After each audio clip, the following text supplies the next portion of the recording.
Hey, what's going on today, guys? It's Trey. Welcome back to the channel. As always, welcome back to sunny, beautiful Germany. Today, I have a quick video for you guys. I just wanted to share our first experience visiting a German dealership / mechanic to have our vehicle worked on. So without further ado, stay tuned. Let's get into it. So just to give you guys a little bit of background, I'm a Florida-based American living here in Stuttgart, Germany. We have had an outstanding time here. I've lived here a little bit over 3 months. And I have nothing but great things to say about Germany. It is an amazing country. There's so much to do and see. The people are great. The food's great.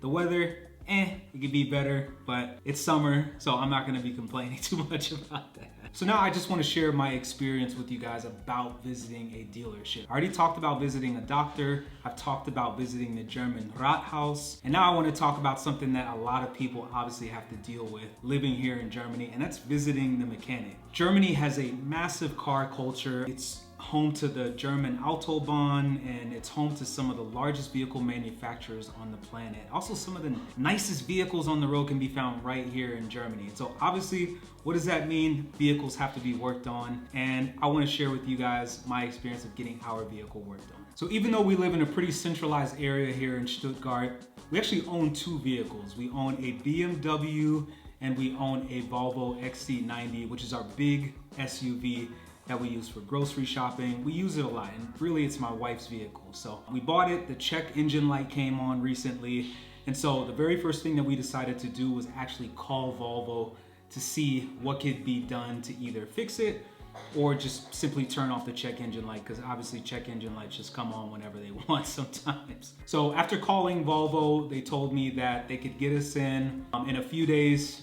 I needed it to be done immediately, so luckily they were able to squeeze us in the next day. I ended up taking the XC90 to Volvo. They ran a few diagnostics on it just to check on it. They really actually did a complete vehicle check to make sure that everything was working. After that, they ended up finding out that 2 of the cylinders in the engine had actually failed. Actually brought us to our next point of discussion, and that was fixing the vehicle and the timeline that we should be expecting. So we went ahead and looked over the calendar. They were able to get us in 2 weeks, which I'm actually going to explain to you guys sort of like a US timeline in terms of dealerships and service centers, and then I'm going to explain to you the German timeline, which is very different. But they were able to squeeze us in 2 weeks later. Actually ended up getting COVID, so we weren't able to take it in that 2 weeks. So we ended up having to make an appointment for another 2 weeks. My wife still drove the vehicle. There was nothing really wrong with it in terms of that sense. It's just the check engine light was on. Fast forward 4 weeks. We ended up taking the vehicle to Volvo, which was actually 2 days ago. And we were actually able to get everything repaired and situated. And it only took a day. It only took 24 hours. And so we were pretty impressed. And so I want to actually talk about pricing. So the cost of the repair ended up being about $300, which in my opinion, for a European vehicle and for an XC90, which is one of the top tier vehicles in Volvo's line of vehicles, I thought that that wasn't too bad to basically repair the engine. Got that repaired, got everything taken care of. The Volvo is sitting downstairs right now, and it is perfectly fine. I want to talk about how this experience is very, very different from any experience that I've ever had at a dealership or service center in the US. So we're going to go through and explain the big differences between everything that I experienced. During my time of driving in the US, whenever I've had anything wrong with the vehicle, I'll call up the service center, and the very first thing they tell me is to just bring it in. Just bring it in and we'll see what's going on. So in the US, when something happens to your vehicle, typically the first thing that you do is you call up the service center, or you call up the dealership to see how you can get in to have that vehicle looked at. And so those 2 processes are very similar in the US and in Germany. Now, the things that are very different are going to be appointment times. So typically, for me, 2 weeks seems like a pretty long time to have your vehicle looked at. We're in a pandemic, so there's worker shortages and whatnot. And yes, we are experiencing that here in Germany as well. And I understand that that's something that's happening in the US, but they're just very different. Typically, I think the longest I've had to wait in the US to get an appointment time is maybe like 2 or 3 days. And that's in South Florida, that's in Los Angeles, that's in Hawaii. So typically it gets fixed quicker. So typically you get your appointment time quicker in the US. Now, probably the biggest difference between mechanics and dealerships and service centers in the US versus Germany is if you remember when I was telling my story, I never once mentioned anything bad that happened. I never once mentioned them bringing up another issue that was wrong with the vehicle. I never mentioned an upsell. I never mentioned an expensive repair. And I tend to think that's because vehicle maintenance and vehicle repairs tend to be a little bit less here in Germany. That could be for a number of reasons, right? This is obviously the birthplace of some of the greatest vehicles to ever drive on the road. And granted, even though those vehicles have issues, there are so many parts that are readily available here in Germany. So I know I've owned European vehicles in the US, and the biggest cost that you pay is getting those parts from Europe to the US, and it typically takes a while. So that could be one of the reasons why costs are a little bit lower, or at least our cost was a lot lower.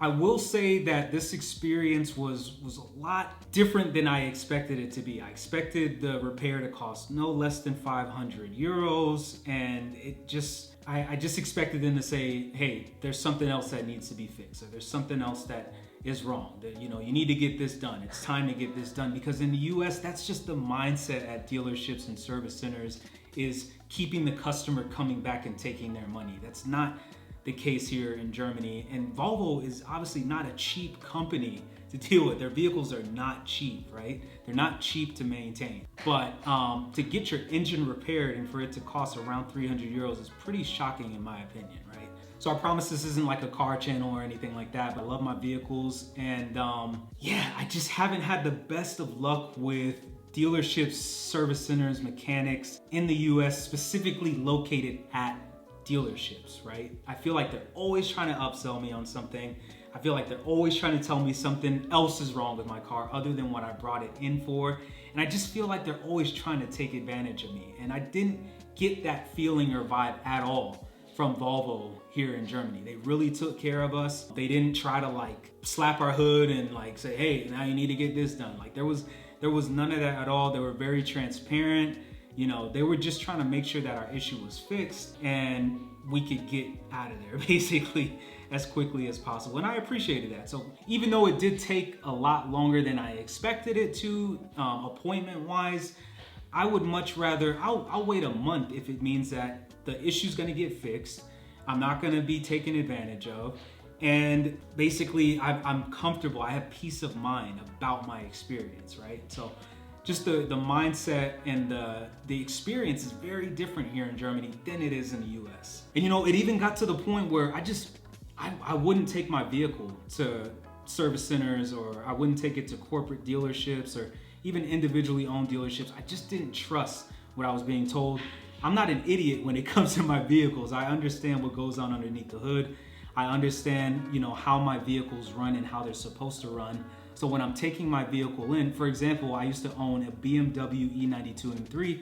I would take that thing into BMW and they would just make up some of the craziest issues. Oh, your rod bearings are shot, and like it was at like 50,000 miles. And it's just like, dude, I'm not out here racing this car. I'm not, taking it and dragging it every weekend. You're telling me that I need a repair done that usually isn't performed till around 90,000 miles. You're telling me that it needs to be performed now. I just got an oil change a couple of months ago. You're telling me that the oil's already bad?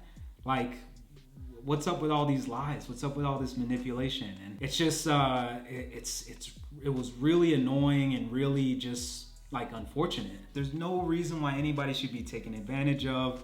At the end of the day, money isn't everything. And the fact that that is the mindset in the US, in terms of dealerships, is crazy. And honestly, it's unethical. It's unethical to the max, right? And I told myself that, man, I love internal combustion engine vehicles, but man, just is it really worth it having to experience this constant feeling of being taken advantage of, and lies and manipulation? And it just was not fun. So I'm really, really thankful and grateful that we had such a smooth experience here in Germany. I think that that's going to be the case when we take our vehicle to BMW. Eventually, if we buy another German manufactured vehicle, I know for a fact that that is probably going to be a similar experience that we have there with that manufacturer. And I can just tell that vehicle maintenance and the vehicle buying process, vehicle servicing, it's just very different here in Germany in a positive way. Now, I will say I am pretty glad that all of that happened because I ended up meeting some great mechanics that didn't work at those service centers or work at those dealerships. I ended up making great relationships with mechanics. For example, there's a mechanic in South Florida. His name is Mustafa. He owns a company called M-Tech Performance. If I owned a bike, I would take it to Moose because he's just an honest guy. He's reputable. He stands by his word, and he's not trying to hit people over the head when it comes to repairs and repair costs. If something needs to be fixed, he fixes it. He tells you exactly how much it costs, how long it's gonna take, and he gets the job done, right? And when it's done, he's not gonna magically say, oh, you need to get this done, you need to get that done. It's just, that mindset in the US when it comes to dealerships, they call them stealerships for a reason. I'm making it my life's mission and goal to never have to step foot in a stealership or a service center ever again because the experience is just not enjoyable, frankly. And if you are a German watching this video and you've never stepped foot in an American dealership, I am urging you to make it your life's mission to never have to do that unless you absolutely need to.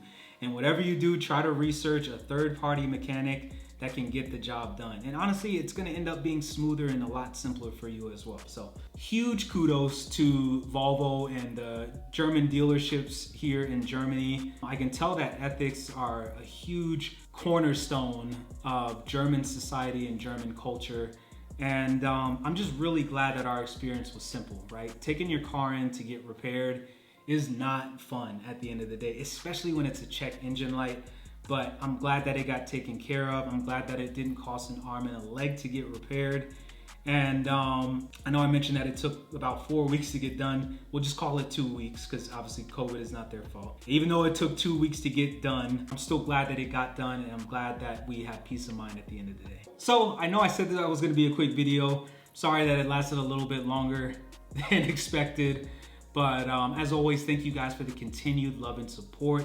If you have any questions at all for me personally, as always, leave them down in the comment section below. If you have anything to contribute, please leave it down in the comment section below. And I'm sure there's a lot of Germans that are gonna say, well, Trey, I've had a horrible experience at German dealerships. I've had a horrible experience with this mechanic. I don't trust mechanics. I don't trust this. I don't trust that.